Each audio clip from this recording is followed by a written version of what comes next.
podcast is powered by PKF. PKF, your trusted advisor in the Hunter for over 45 years. Down to Business acknowledges the traditional owners of the land and waters this podcast is recorded on. Hey guys, and welcome to another episode of Down to Business. I'm your host Andrew Beattie, and today I have a man whose family has been involved in the wine industry for, well, easy to say, generations. He's the head winemaker and owner at Iuliis Wines. Former rugby icon, I must say. Husband to Nikki, father to Emily and Charlotte, and I guess friend to many, a good friend of mine and friend of many, and I'd like to welcome Mike Iuliis today to join us on Down to Business. Thanks for having me, Beats. Mate, lovely to be here. Pleasure. Mate, you've got a very, not just interesting, but quite a historic, background from your family's venture from Italy and then over to here, etc. Why don't you tell us a bit about the wider background, not just Mike's, but then how it got you to where we are today? It's a pretty straightforward story, but it's a little bit complicated as well. So both my parents immigrated to Australia from Italy in the early 60s.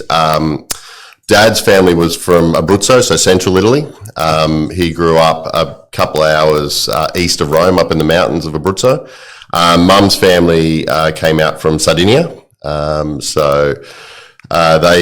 came out. They met in Newcastle. Dad was they're both similar age. I think Dad was about 12. Mum was about 11 when they got here. Yeah, right. And so Dad grew up on Maitland Road in Mayfield. Went to school at Newcastle East, and Mum grew up in Hamilton. Went to the Catholic school in the Junction there, St Joseph's, and Dad's background. He finished school and went and became a fitter and turner at Meadow Engineering, and then one thing led to another. Started a business, basically a fabrication shop in Waratah. Went in and bought an existing business there, Waratah Engineering, and built a very, very successful business. And then through that started a few other businesses. But in the back of his mind, I suppose he always had a passion for both food and wine. And he had, I think it was that Italian upbringing of that wanting to be connected to food and wine. We had days of, my grandparents' place making, tomato passata, or that would, you'd go at the end of the season, and my grandfather would go to the fruit markets, come back with boxes and crates of tomatoes that they'd boil up, and we'd make passata, and that would get you through the year. Like, he wouldn't buy it unless it was like under $3 a box or some ridiculous price that he had was in his mind was the limit that. And then, we'd make enough. We'd spend the weekend there making tomato passata and that want to connection to land. And he always had. So he had a business called Custom Hydraulics in the 80s. He sold, and he bought a property out at Lovedale with the aim of planting a vineyard. So I think I may have been in year 6 or year 7 when he bought the property out there. It was 110 acres, and he planted a vineyard within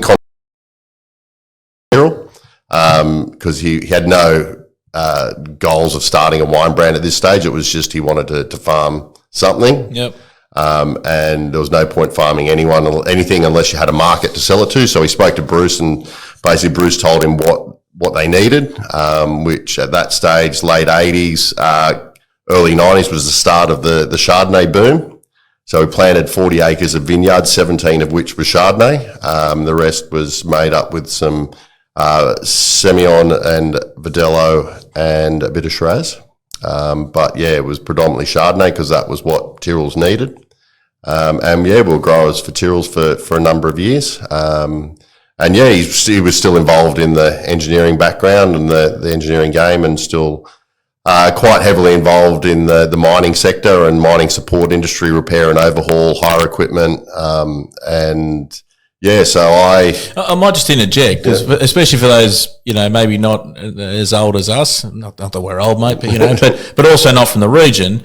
Your dad's businesses, we've got some brands there that a lot of people around here would know, that they weren't small operations. They were fairly significant, I guess, going concerns.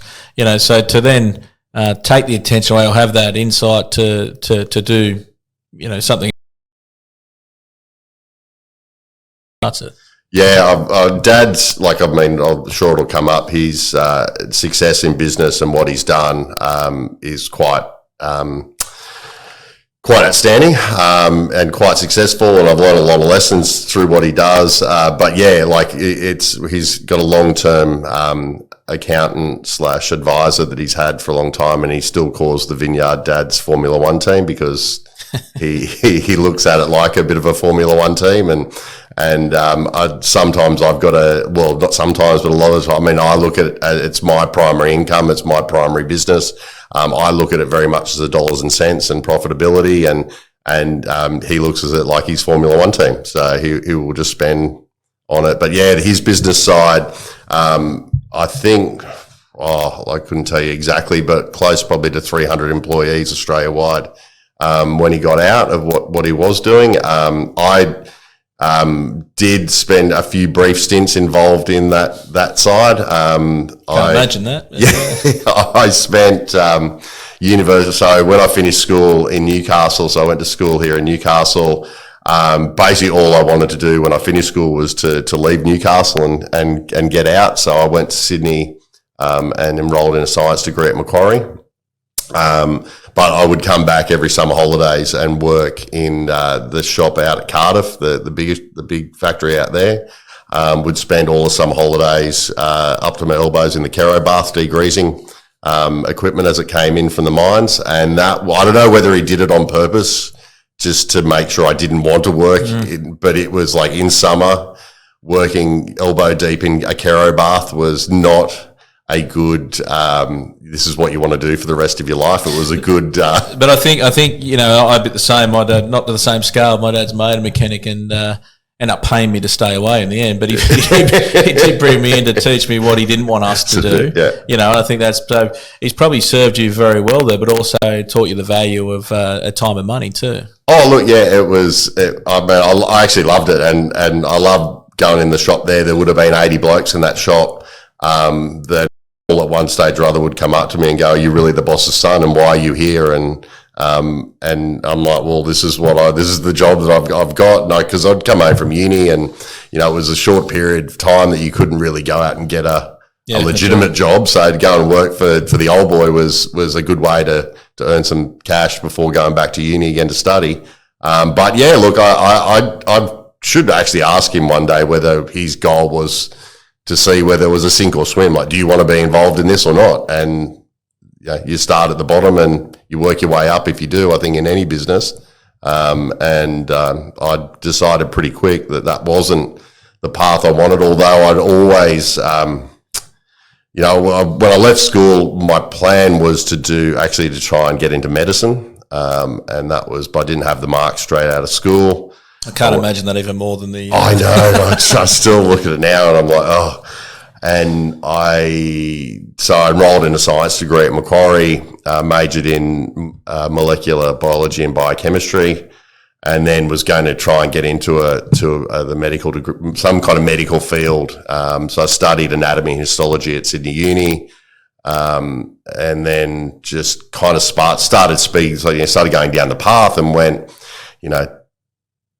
how does this look? What's it going to look like? And basically it's like, it's another 10 years of study. Do you enjoy study that much? And I was like, no, I enjoy the social aspect of university a lot. And I'm really good at drinking, but I'm not great at studying. So that was the kind of, I moved up and started working in the wine industry, and that was kind of never looked back. So I guess one of the points to raise there, and I've met your father, and I think in anything he's done, he's had the passion, and for others as well. For those who don't know, one of the founders of HunterNet and these sort of organisations. But to start that vineyard aspect, and a lot of business owners would go just with passion, or even worse, probably just with the business nous, but no passion. I think those two combined for any business owner is really an important part, and make sure you surround yourself with people that can provide those aspects. Yeah, it's interesting. Like, even when he planted the vineyard, it was never set up as a hobby. It was it had to be 40 acres of vineyard because that made sense financially. And it made sense to be able to hire. Like if it was a 3-acre hobby farm, it didn't make any sense. Like, why would you do it? Like, why would you, like, you can't afford to employ anyone to work the vineyard. You can't afford to do this. Like at that price point, at that scale, then it becomes a viable business. And that was always in the back of his mind when he did anything. It was always like, well, I'm not going to do it half-assed. I've got to do it properly and do it as a viable business, and this thing's got to stand up on its own. And yes, I've got to employ a vineyard manager because I'm in Newcastle doing this, and how is that thing going to make sense? And that was he always had that mindset going into anything. It had to stand on its own, and it had to make sense business in a business sense. It's effectively you never go anything without an exit plan, and that's yeah. So you continued study down in Adelaide? Yep. So I finished my degree in Sydney, and in the meantime, I came back to Newcastle, got out of the factory in Cardiff in the Kero Bath, and did a vintage with David Hook. So I went from there, and my experience in the wine industry was obviously fairly. I wasn't in a traditional wine family. We had a vineyard. Apart from picking grapes and pruning, my experience in the wine industry had solely been in production, in the vineyard rather than in winemaking side. So I did my first vintage with David Hook up at Pathana and loved it. It was that combination of science with hands-on, digging out fermenters, getting your hands dirty, but actually there was science and understanding why you did what you did and the chemistry behind it. And I went, I get it. This is actually interesting and fun. And my first vintage was just the two of us. It was kind of a bit of a baptism of fire. Worked. I'd probably never worked that hard in my life and had so much fun and drank so much beer. We probably shouldn't talk about how much beer we drank every day. It's a common theme. Yeah, I think we were averaging probably 13, 14-hour days.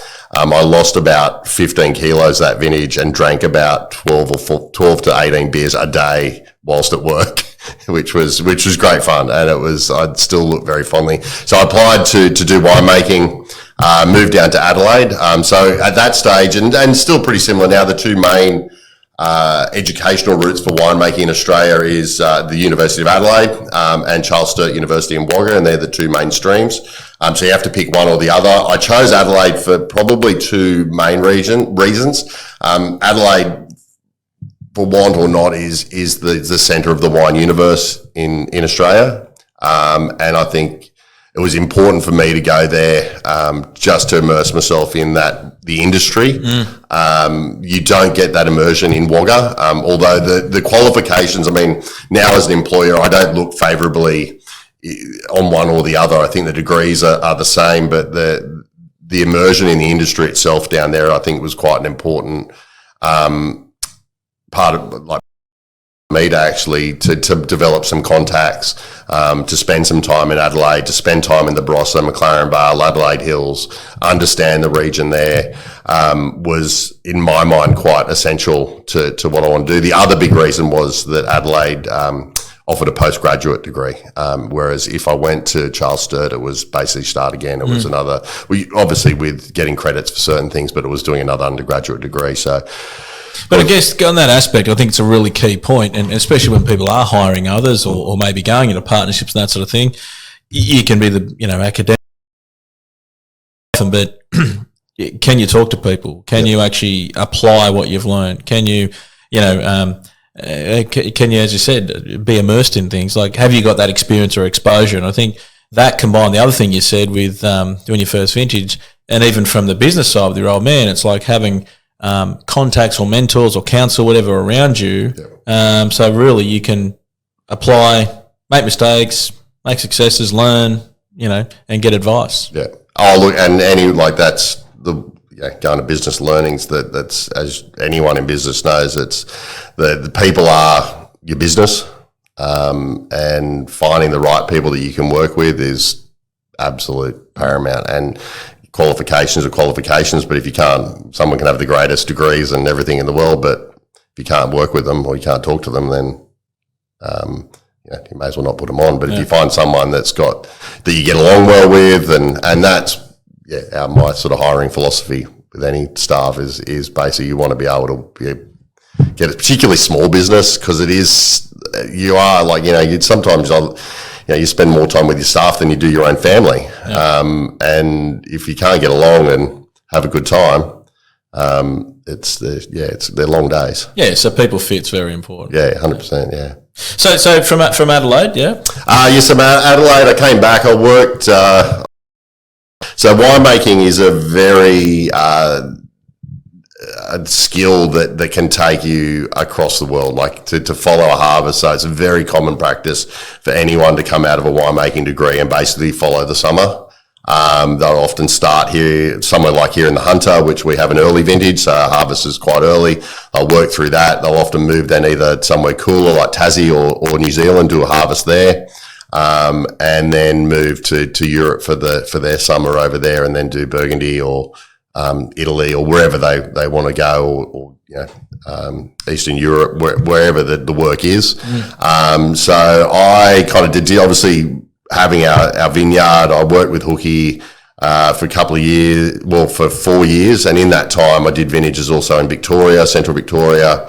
Went to work for Martour in Auckland, and try to see as much as I can. Travelled through Italy, through France, Bordeaux, Tuscany, looking at during harvest time, looking around, going to as many places as I could, learning as much as I can, as well as drinking as well as I could.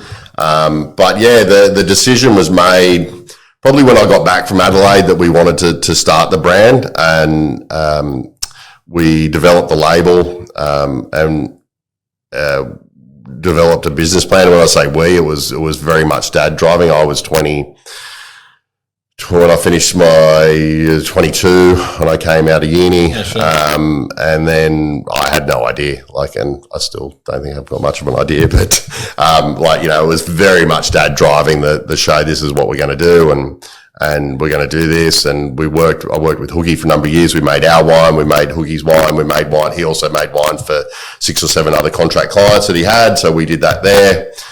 We then purchased the property on Broker Own, where our Celador winery is now, in the 2000. Built the winery in the 2001, and the winery, we had our first, so I moved out of Hookie's, we had our first proper crush at the winery in 2002. It was basically left to my own devices. I still look back now and go, what was Dad thinking? Honestly, I was 2002. I was 26, and it's like, here you go. But I think again, I come back to the key part in that is that you had the passion, the desire, I guess. You also had the people around you. And we alluded to before, it must be pretty. And don't get me wrong, I mean, you make mistakes, but it must be pretty somewhat comforting to know that you've got that support. 100%, yeah. Look, and at the time, you don't know. I'm now and father of kids, and you go, what was Dad thinking? What possessed him to? I mean, obviously he saw the passion and the interest that I had in it, and backed me to do it. I'd look at my kids now, and I hope I've got the same. I'm sure you do. You when they get a bit older and they're passionate about something, you'll back them in whatever they want to do. But yeah, he was. Jesus, we made some mistakes.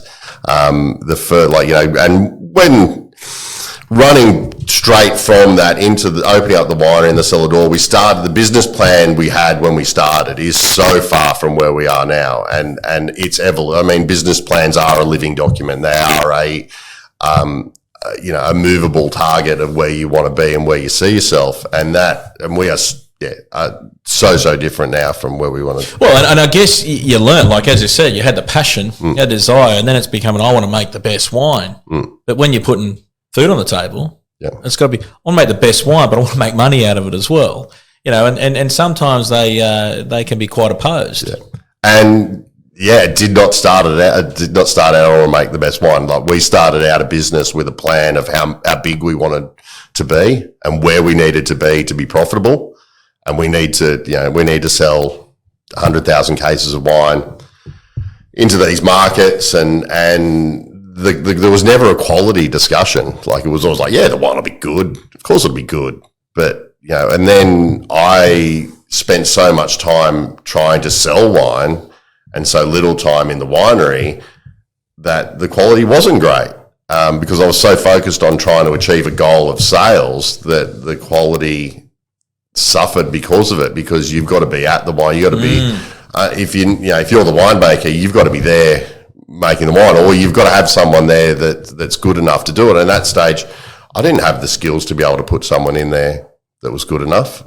Well, and it's that part when we often talk about delegation, talk about, your recipe, for argument's sake, which some of that would be intuition, I guess, but there's certain things you can actually process map. But when you go into business, no one tells you that. No. Yeah. And that was the mistake that I learned. And it was probably, I did very little contract winemaking, mainly because I was scared about screwing up other people's wines, and the cost that would have been to muck up someone's batch. And if you had a vineyard and brought me your grapes, and then I went, here's your wine, I'm sorry, I stuffed it up and it's vinegar now. I think that's a good point, and for a lot of viewers, it might be the wine industry, but if you've got capacity there that you're not using, how can you leverage that? And maybe, like in this case, which you didn't do, but a lot of winemakers or and that sort of stuff will actually fill their capacity doing stuff for other people and get some income in while they're still finding their feet a bit. It's great for cash flow. And we did do, and that's how we started. We did do a bit of contract work, and I was really, really fortunate. I picked up a contract, and I was winemaking for the Evans family. So the famous Len Evans was a Hunter Valley legend, an icon of not only Hunter Valley, but the Australian wine industry.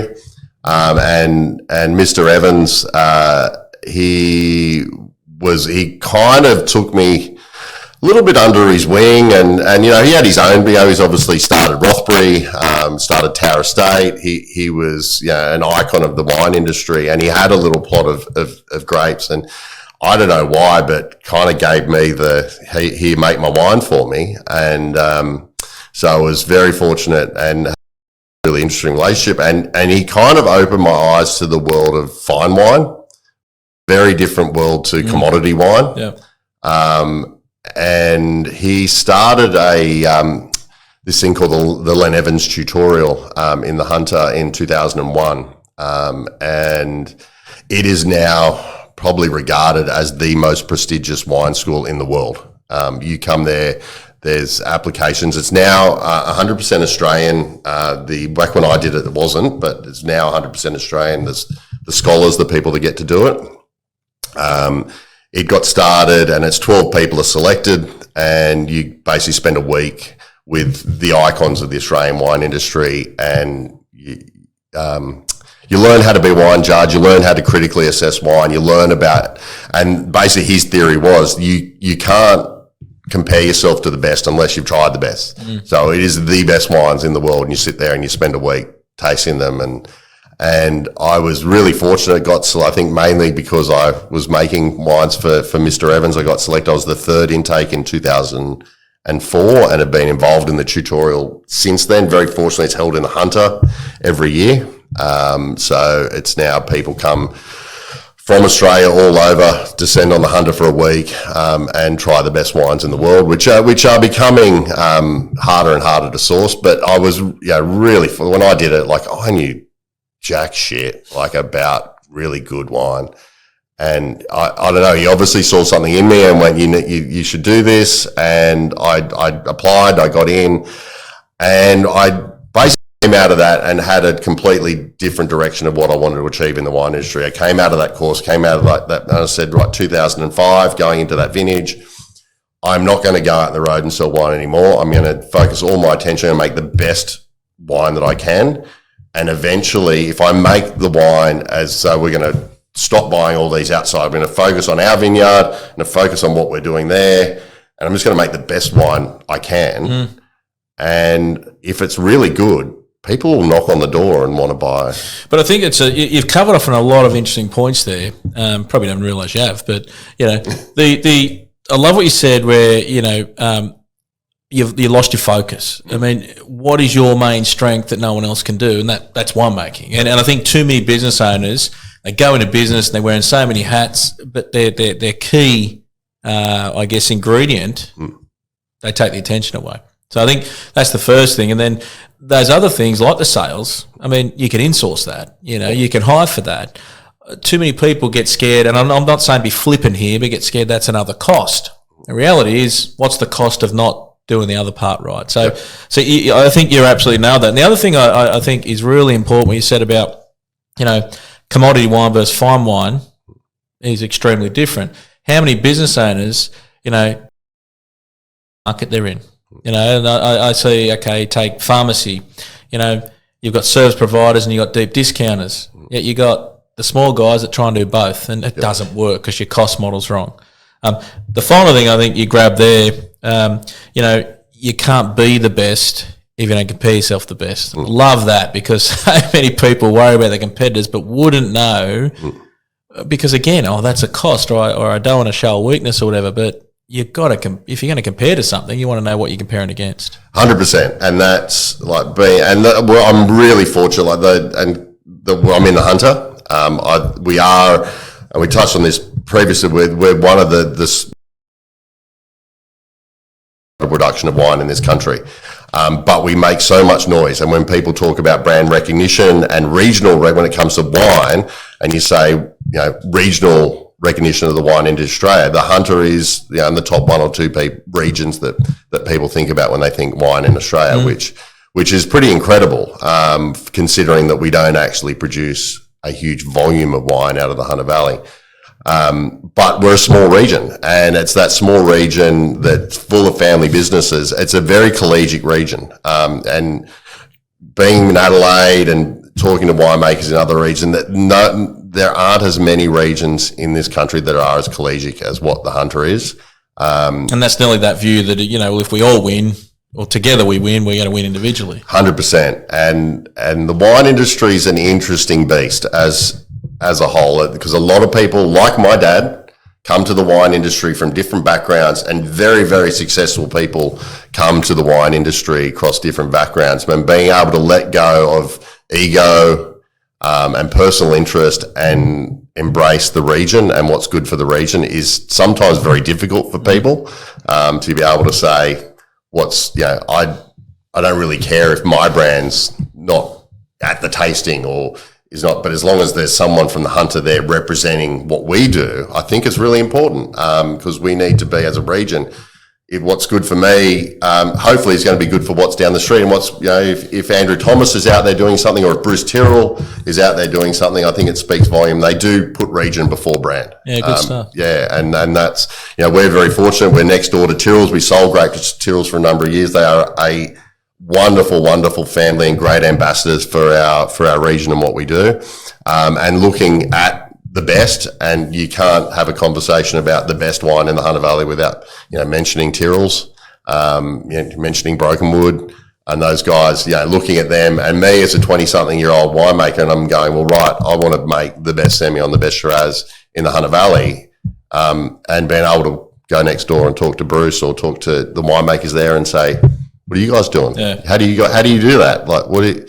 And they are an open book. It's like, as soon as you go there and you say, I want to learn more about how you make your Semillon so good. It's like, righto, in you come, grab you and show you glasses, and it's phenomenal once you sort of get your head around it. So I guess taking that point on the wine industry, and there's a few things to touch on there, but you said, right, you changed your tact, but at the same time, and especially with your dad in the background, there would have been a business case for that. Where I think too many people, as I said, where do they confuse or oppose passion for commercial? How do you get it right? So what's some of the things you looked at there? Look, I was very fortunate because when we made the decision, the sell case was pretty easy, because I'm like, right, 2005, this is my year. And I really knuckled down in the winery. I think in 2005, we had one of our wines was on James Halliday's list of the top 100 wines released that year. And Dan Murphy's came knocking on the door. So the wine distribution game, so is you can go to, like, you either distribute yourself or you go through a distributor. When you're a new brand and you go to a distributor and you say, hey, I've got this wonderful brand of no one can pronounce or spell the name, and they go, great, can you sell it? You're the distributor. And they'll go, well, who are we selling to? It's like, well, I haven't got any customers. You can find the customers. And they're like, we're not going to build your brand, but come back to us when you've got a so yeah, we had this wine. James Halliday put in his top 100 wines of the year, and Dan Murphy's rang and said, can we stock your wine? And that's then you start going, well, hang on, am I going to deal with the supermarkets? Am I a brand? But if anyone walks into a Dan Murphy's, you can buy a bottle of Penfolds Grange, you can buy a bottle of Henschke Hill of Grace. Why shouldn't you be able to bottle of Iuliis Semillon? Some of the great wines in Australia you can buy at Dan Murphy. So we started dealing with them. We got some good exposure. So the case to Dad was pretty easy. It was like we went, well, hang on, we've been knocking on the door of Woolworths for like 4 or 5 years trying to sell them, trying to build this brand. And now we're focused on quality, and hang on, knocking on our door. And it was back to that theory. If we concentrate on quality, we make a good product, hopefully they'll come to us. And that's what happened. So the case was fairly easy. It was an easy sell. It was like, well, right, I've done it, and now we're selling X number of cases to Woolworths. They're looking at putting on different ranges and different SKUs. So that was a pretty easy case to. And then obviously having a brand like that on your customer list, or you can get leverage off that as well. 100%, yeah. And look, the Hunter is I think we're last count about 120 cellar doors in the Hunter Valley, and anyone that's been to a wine region, I'm into wine and I go to wine regions, and if I really have a crack and like knuckle down and try and get to a few places, if I do 5 cellar doors in a day, that's a pretty big day. So if you can be, I would say normal people would probably do 3 or 4 max in one day. So you need to be on that list of in the region of those must visits. And you in the Hunter, it's you got Brokenwood, you've got Tyrrells, brands people know, recognise. It's like, well, we're going to go to Tyrrells, we're going to go to Brokenwood, we're going to go to Mount Pleasant. I've got a couple of spots. Who am I going to choose?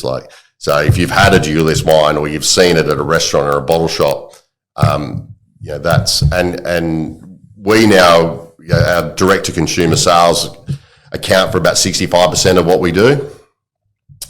So knowing why people come to us, so that's either they come to the cellar door, they put the wine in their boot, or they come to the cellar door, they join our wine club, they buy online. It goes directly from our warehouse to 65% of what we do leaves our warehouse and goes to someone's house. So knowing why the people are coming and where, we talk to our customers when they come. It's a very fortunate business that we do talk to 65% of our customers face to face pretty much, or on the phone or online, and we know the reasons that they shop with us. They know the reasons why they like our brand. And when people come to the Hunter, they either come because they've been there before or they've been recommended to go there. And that's 70% of people that walk through the door in our cellar door. And of course that's a big chunk of your strategy around repeat business, I guess, too, and capturing data and info and that sort of stuff that you can utilise. 100%, yeah. And that's why they come. We came before and we had a great time. We're coming back. I brought some friends this time. And giving that experience to people and the change in the tasting experience in the Hunter, and I think in the Australian wine industry has dramatically shifted in the last 5 years. And it's gone from people coming up and, walking up to a cellar door and, can I have a taste of you? And now immersing people and giving them a wine experience, and what we do there. And I think that's changed so dramatically. And it's a good point, because what does that mean? A lot of people think, going to a cellar door is, well, for the uneducated, is just having a sip. But I mean, last year got cellar door of the year. Yep. It is that whole experience from getting out of the car or whatever we got there, but from tasting the wines to having something to eat to the interactions with your staff, etc., that people fit you were talking about, that's all encompassing. And making people accountable for what they do and giving people the wine industry it's a funny thing, because I'm judged all the time and put my wines in competitions to be judged. So the quality of my work as a winemaker, I get feedback all the time, and you get told whether you're doing a good job or you're doing a shit job quite often. being able to then go to your staff and it's like, well, hang on, we want to provide a service here that, and not a lot of people like to be judged. They particularly don't like being told they're doing a bad job. Don't like accountability. They don't hate accountability. But going, well, that's all right. As long as you're going to learn from it. And I understand why staff may be scared of that, because it's like, well, hang on, if you tell me I'm doing a bad job, then there's a potential I'm going to lose my job, or and it's like, well, hang on, no, it's what are we going to do with that information? So we started, probably 2015 was when we first really, I employed someone to come and mystery shop and give feedback to my guys and say, well, I'm paying someone to come in, this is the experience they're having. We think we're doing a good job, but here's someone with fresh eyes to come in and look, I'm making the best wine I can possible. We should also be giving the best service possible. The wine tasting experience has evolved, as I said, in the last 5 years, incredibly. And COVID, for all its issues that it had in business, for the wine industry, I think was an absolute godsend for our product. I think the industry for too long didn't put enough value on our own product, or what we did. We went through years, people would walk into a cellar door and there was no value put on the wine. It was like, here, try this. Do you like it? Do you want to buy it? I mean, do you go to Woolworths and go, oh, hang on, I'll bite this apple and see if I like it before I do, but... and to be able to go there and to taste the product with absolutely no, all the service or anything. And now we're in a process where we sit people down, they get taken on a journey, because not everyone knows heaps about wine. Well, it's even that part. I remember, I like my wine as well, but years ago, you did just go in and you'd get taste everywhere, and the wine cellar door would hopefully get a sale, etc. Yeah. Now you go in and it's become, I remember when it first got introduced, you pay a fee, and half them rebated against your wine purse or whatever it may be if you continue, but you pay a fee because there's value in it. Maybe 5 years ago, people that was questioned. Now it's just run of the mill. Absolute standard now. And it was also the 10, 15, 20 years ago when cellar doors, when wine tourism wasn't really, people actually did come up to taste wine, to fill their car up, to go back to Sydney or to go wherever they were going back home. Then wine tourism became a thing. So it's like, well, hang on, I can just go up there and I can drink for free all day and I don't care if I buy anything or not. It's like, and then that wine tourism was born, and then, well, hang on, there was a loss of what that was. And I'm not saying that the value, I think that the proposition changed from people coming up to a wine region to then fill their boot up with wine to take back to their home. I am going to go to a wine region for a weekend with my mates and have a good time, or take my partner and we're going to go and just have a good time, which is 100% why the face of wine tourism has changed dramatically as well. Wine regions are now tourist destinations, and it's not just about wine. There's golf courses, there's hot air ballooning, there's all these other activities that, there's zoos, there's concerts, yes, all these other things that are now part of the bigger picture of what we do. But at the core of it, and why these things are still, why they're there, is because of the wine. Yeah. No, look, I mean, we could take this in so many different directions. Yeah. In the interest of time, we might pull it in, but you've already mentioned on how I guess, the hunter bats above its weight. So I'll leave that one. But taking that and then that to your own business, very big question, but what do you think, in what we haven't covered, what do you think is the key success factors in running a business? If I knew, I'd probably have a better business. I can tell you what's key, because we do have the conversation a bit, and having a clear understanding of success. And I get asked this question more often than I ever thought I would, but what does success look like?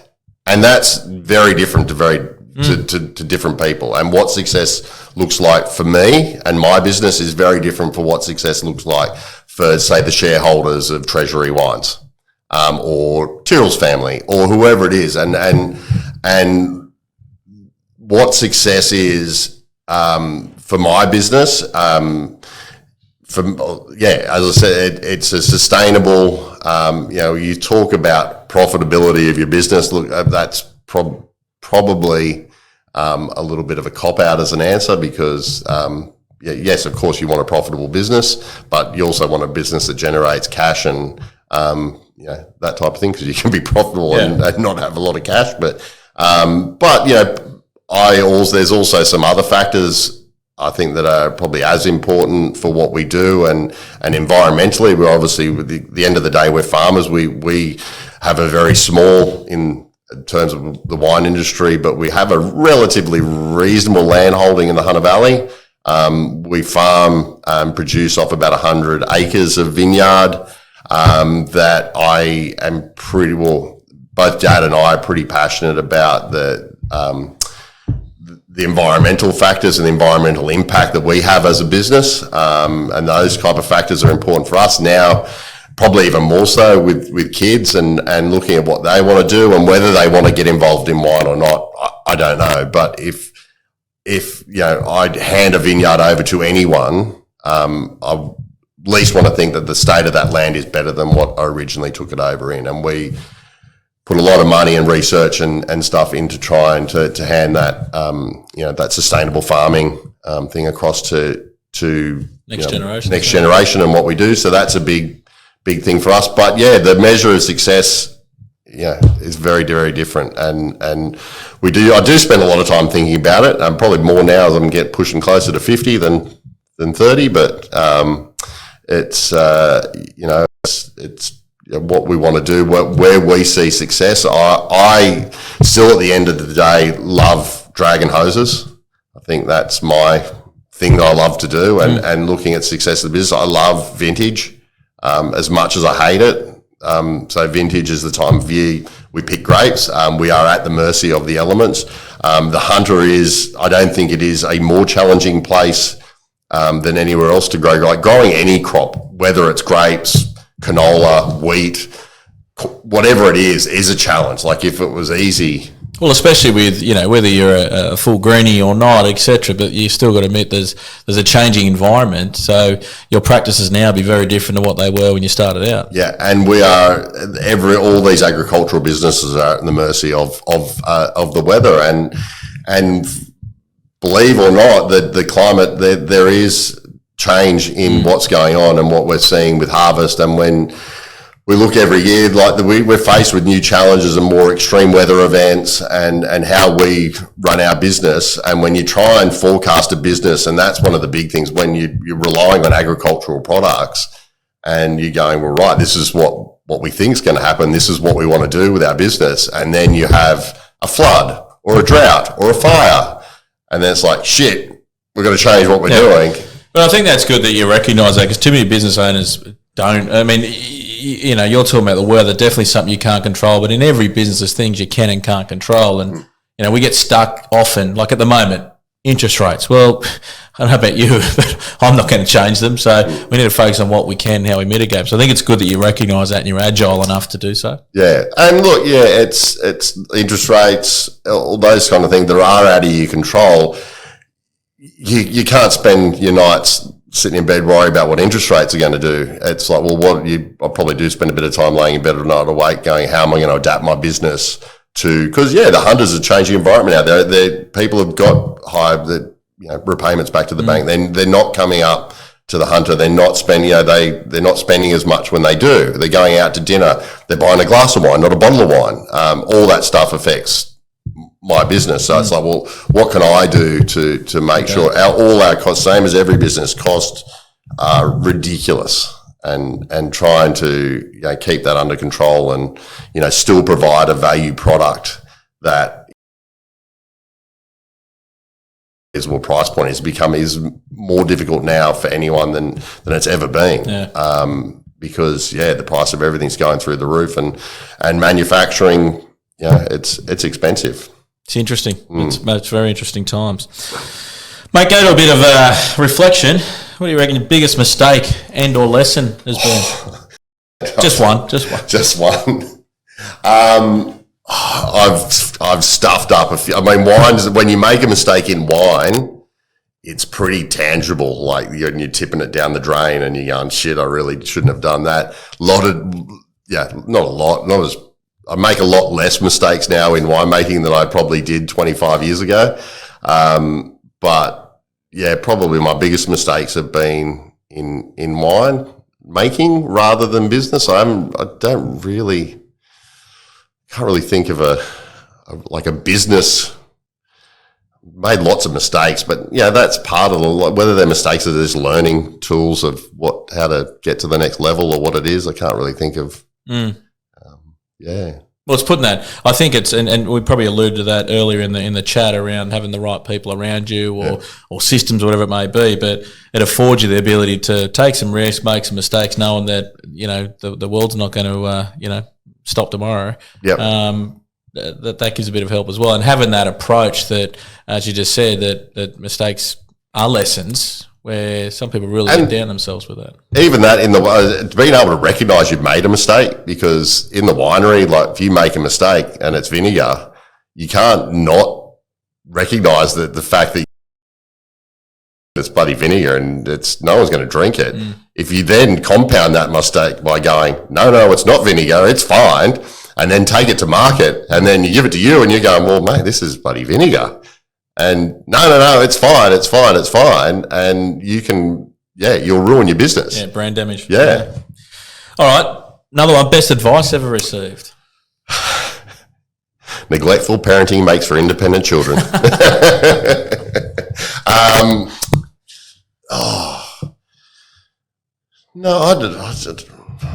wish, this is the one question I wish, because I'll leave here and I'll go, that was really good advice. I probably should have brought that up. But off the top of my head, when anyone asks me that question, it's always the neglectful parenting makes for independent children.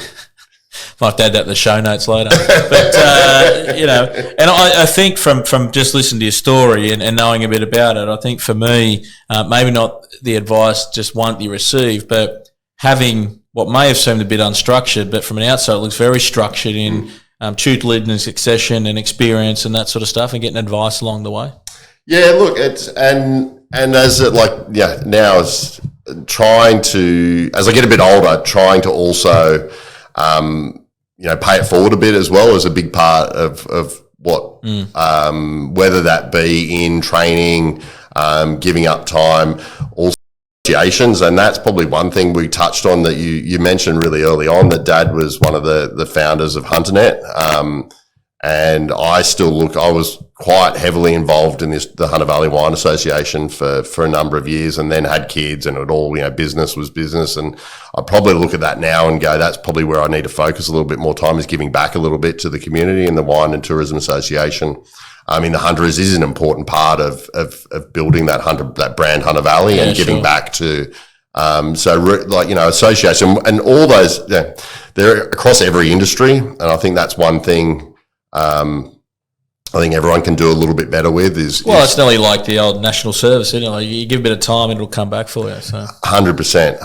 And I looked at that association when I came in and saw all these, beige jackets, old blokes in the industry going, what a bunch of, but looking back as age catches up and you look and you go, well, those guys had time, they were giving back to the industry, and it wasn't about a bunch of old blokes just telling us how to run our businesses and doing this and doing it to feather their own nest. It was like these guys were actually giving back to the industry and building the Hunter Valley brand. And setting the pathway. And setting the pathway for me to, as a young producer, coming forward and going, well, they're laying the groundwork, and I think that's important to.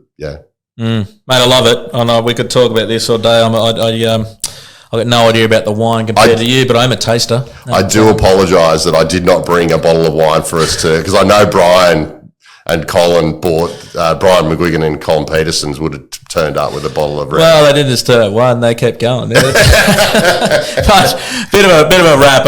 You mentioned, and for something that we talk all the time, but I like this because you peel back the layers, and some of the things you mentioned that business owners can learn from. Passion is a must. I think if you're not passionate, you're not going to take it too far, but not at the expense of business skills. So you need to probably, I think neither is necessarily more important, but a good combination. What your dad taught you, value of work ethic or hard work, that's not going to hurt anyone. And, I know even if you're talking succession or family members, rather than that nepotism creeping in and bringing them right to the top, it's maybe let them earn and the hard way and the value of money. Going into things with an exit plan, love that one, and a lot of people don't think of it enough. Surrounding yourself with mentors, contacts, counsel, etc. Very important part. You're only going to do that by getting out and about. And that goes to your next point about, yes, you do the study, but the key thing is that exposure and experience. And, the travel, as you mentioned, going into other people's businesses, learning as much as you can. Within your business, having the right people, a key one. People fit, I think we called it. And the point you later raised around, assessing your people. They mightn't always like it, but using that as a learning thing and how we use that as one of our success measures. Business plan, a must. Not enough people have it. And the business plan changes. Same with your success factors you mentioned. Know what your success factors are, and that will change over time, but a very important part. I think the good one you said, but what product or market are you in? You mentioned about, are we in a commodity or fine wine? Well, I think most business owners need to really say, what market are we in? Another way I like to put that is, what problem are we solving? Realistically, I don't think we ask ourselves enough. And the best lines, mate, I'll use this one again. You can't be the best if you don't understand the best. That's a great one. So maybe get out and not just that experience point before business, but when you're in business, always be looking around and what your yardstick is. As you said, giving back and paying it forward, and that's that collegiate approach to, the market. Rather than just look at everyone as a competitor, how together can we all win? That may be something that some business can look at. How do you get your brand on the list? You mentioned about those 5 wineries, but I think everyone could probably learn about that. And what are you doing in that, call it marketing, customer experience, etc., that sort of space. And know why your customers, your people, why they come to you. That's not just you, but your people talking to each other. So very good one. And probably one of the, the last big points I think you raised, and we might have skipped over a bit, you've got to value what you're providing or your business before anyone else is going to value it. And that's one of the key ones you said about, Iuliis wines. But, mate, as I said, we're going for age. I love this. We might have to do a part 2 at some point. But, if you haven't checked them out, these guys have got awards coming, every second post I see is an award, Cellar Door, some great wines. I can attest to that. Website, dwine.com.au. You don't have to spell Iuliis. No, I was about to say that. DEWINE. Yeah. But get on and check it out. Get up the Cellar Door. It's great. Mike, mate, absolute pleasure. Thanks for joining us. Mate, thank you so much. Thanks for having me. It's been good to talk. Until next time, guys, here's cheers.